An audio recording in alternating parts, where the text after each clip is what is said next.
صباح الورد يا حبايب قلبي، عاملين ايه؟ فيديو النهاردة سهل وجميل. بلفة جلاش واحدة هنقدر نعمل كل الأشكال اللي قدامكم دي. تقدري تعملي طبق حلويات شرقية جميل تقدميه لحبايبك وانت رايحة لهم كده في عزومة في رمضان. بإذن الله الوصفة تعجبكم. يلا بينا. اللهم إني وكلتك أمري فكن لي خير وكيل، ودبر لي أمري فإني لا أحسن التدبير. بسم الله الرحمن الرحيم. معانا كوبايتين من الفول السوداني، هنمسكهم طبعا نحمصهم كده ونظبطهم، وبعدين نعمل كوباية كده مجروش خشن يعني، ونعمل نص كوباية كده ناعم، وكوباية تانية مثلا تبقى حبوب السوداني بحالها، لأن هنحتاجه في الأساور. معانا نص كوباية من العسل تقيل، ولو عندك عسل أبيض جميل جدا مفيش أي مشكلة، لكن هو شربات تقيل هنلف بيه كده شوية السوداني المجروشين دول اللي هم في حدود كوباية أو كوباية ونص كده. هنلف بيهم بالعسل التقيل أو الشربات التقيل لغاية ما نلاقيه تماسك في بعضه، وده هيبقى الحشوة بتاعتنا في أغلب الوصفة. لفة الجلاش بتاعتنا نص كيلو بالظبط، هنجيبها كده نقسمها زي ما انتم شايفين كده. نص هنتعامل بيه في الأول كده، والنص التاني هنروح حاطينه في كيسة كده عشان ما ينشفش، نركنه على جنب على ما يجي دوره في الوصفة. النص الأولاني بالمسطرة بتاعتنا بتاعت المطبخ هنجيب نقسم يعني ربعه، ناخد ربعه كده من على الطرف، تمام، ربعه بالظبط. وبعدين احنا قسمناه زي ما انتم شايفين كده، تمام. الجزء يبقى احنا قسمنا الربع، نص اللفة جبنا ربعها وسيبنا الجزء الباقي زي ما انتم شايفين كده. هنقسم الربع اللي احنا قطعناه دوت 5 في 5 بالمسطرة، ولو ما عندكيش مسطرة يعني او مش حابة تتعبي نفسك بالنظرة كده، بس تبقى المربعات قد بعضها على قد ما تقدري، علشان احنا بنحاول نعمل كده يعني طبق جلاش يعني كأنك جايباه من بره، تمام، يبقى مظبوط كده في مقاساته وفي شكله. لكن لو معاكي مسطرة هتبقى 5 في 5، 5 طول و5 عرض. ده علشان نعمل طربوش السلطان، أو مش عارفة بيقولوا مثلا عليه ايه، مش عارفة، هو طربوش السلطان، تمام. وبعدين أو ممكن نقول عليها بقلاوة برضو أنا بحاول أجيب من المسميات اللي متعارف عليها. هنمسكها كده من الجوانب زي ما انتم شايفين كده. احنا طبعا الورق كله احنا دهناه ورقة ورقة بالسمنة بالطول، يعني انت تدهنيه وهو بالطول، الربع كده مسكناه وهو بالطول دهناه ورقة ورقة بالسمنة، وبعدين قطعناه، تمام.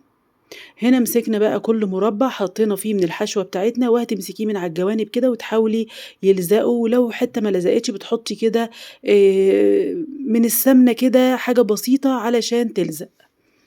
وبعدين واحنا بنرصهم في الصينية بتاعتنا تبقى مدهونة كويس بالسمنة، وبنحاول واحنا بنرصهم اهو، دي مثلا لقيناها نازله كده، فاحنا لو حطيتي حاجه بسيطه كده من السمنه هتلاقيها لزقت على طول، مفيش اي مشكله.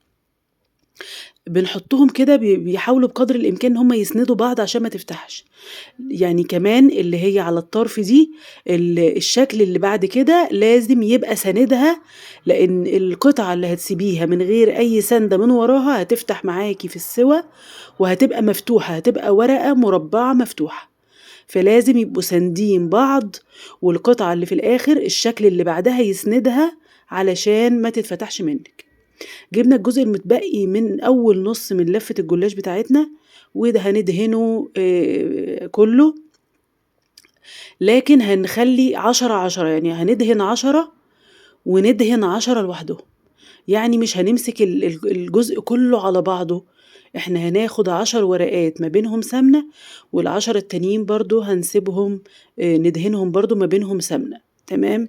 يعني انت ممكن تبقى لفة الجلاش بتاعتك مثلا 15، يبقى 7 و7. انا اللفة عندي كانت 20 راق، فانا قسمته 10 و10. ال10 الاولانيين دهنتهم كلهم بالسمنة، وهقطعهم بالنص زي ما انت شايفة كده، تمام.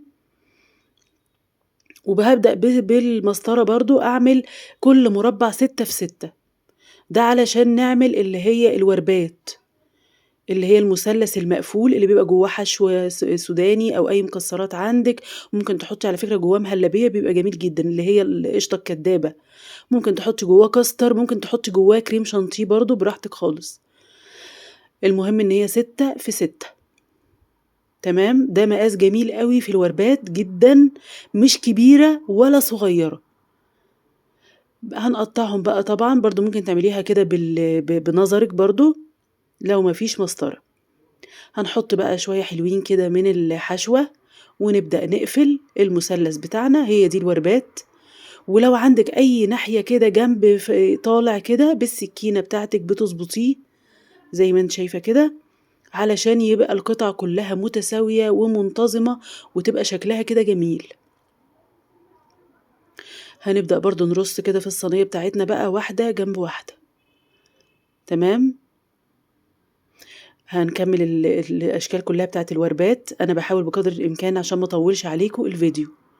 الجزء التاني أو ال10 ورقات التانيين اللي إحنا سِبناهم دهناهم برضه كلّهم بين كل ورقة وورقة دهنة من السمنة، وهنحط حشوة من السوداني، وممكن بدل السوداني المجروش تحطّي سوداني ناعم، وأنا بافضّل السوداني الناعم لإن أنا كنت يعني إيه وأنا بالِف حسّيت إن هو إيه متكتّل شوية، حتى أنا باعيد أفرده تاني علشان أعرف ألِف القطعة اللي في إيدي، فلو سوداني ناعم هيبقى أفضل.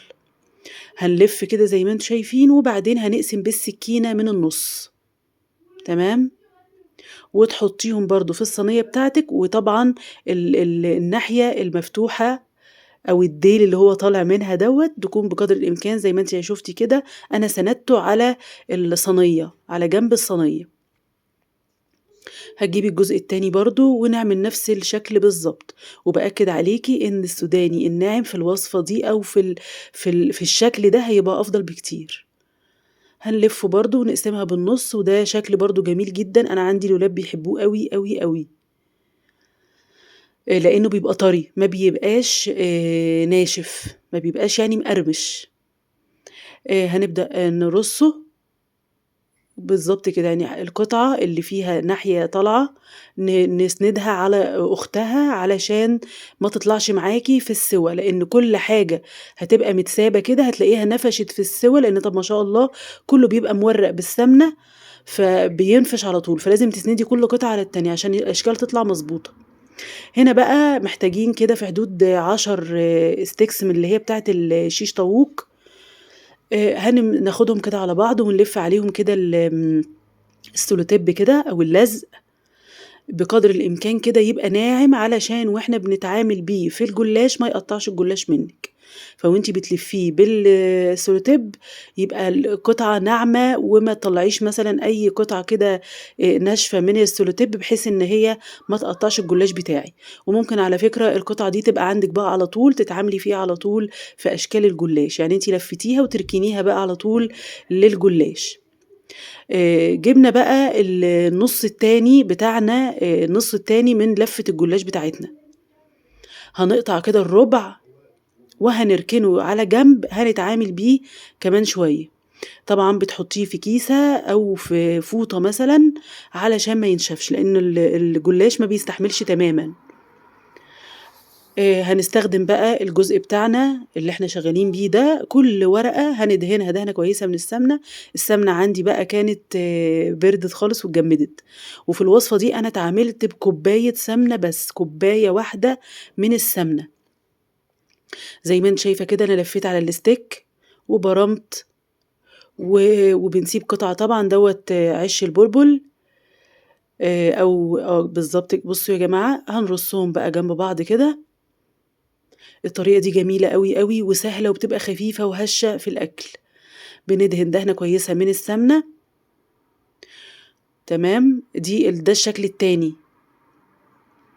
وبعدين هنحط بقى الsteak بتاعنا، هنا بقدر الإمكان برضه يبقى السوداني ناعم، ونبرم كويس، تمام، هنا مش هنسيب بقى قطعة في الآخر، لأ ده إحنا هنحط السمنة كمان عشان نقفله تمامًا، مش زي العِش اللي فات. هنتّكي كده علشان يكشكش معانا ونطلّعه، ودي طبعًا جميلة جدًا برضه. وممكن على فكرة تحشيها بعد ما بتستوي، بتحطّي فيها كده ال اللي هو الكيس الحلواني، تحطّي مثلًا فيه القشطة الكدّاية بتاعتِك وتحشيه، بيبقى تحفة جدًا بعد ما يستوي. ممكن بقى في الحالة دي تزوّدي العيدان عشان يبقى اللفة بتاعتِك يبقى هو فتحته سميكة شوية، فتقدري تحشيه كويس بالكريمة أو بالشوكولاتة أو بأي حاجة. هنلِف، نلِف، نلِف، وطبعًا مش هنسيب برضه ديل زي ما قُلنا، هنحط السمنة علشان يقفل معانا كويس، وبعدين هنكشكش كده بإيدينا ونطلّع ونرُص في الصينية بتاعتنا اللي إحنا دهناها بالسمنة. ولو عندِك صاج كبير كنتِ ممكن تحطّي كل الأشكال دي كلّها في مكان واحد، لكن أنا كنت عاملة في صواني صغيّرة. هنا هنمسك الربع الأخير هندهن دهنة كل ورقة، بنتعامل في كل ورقة.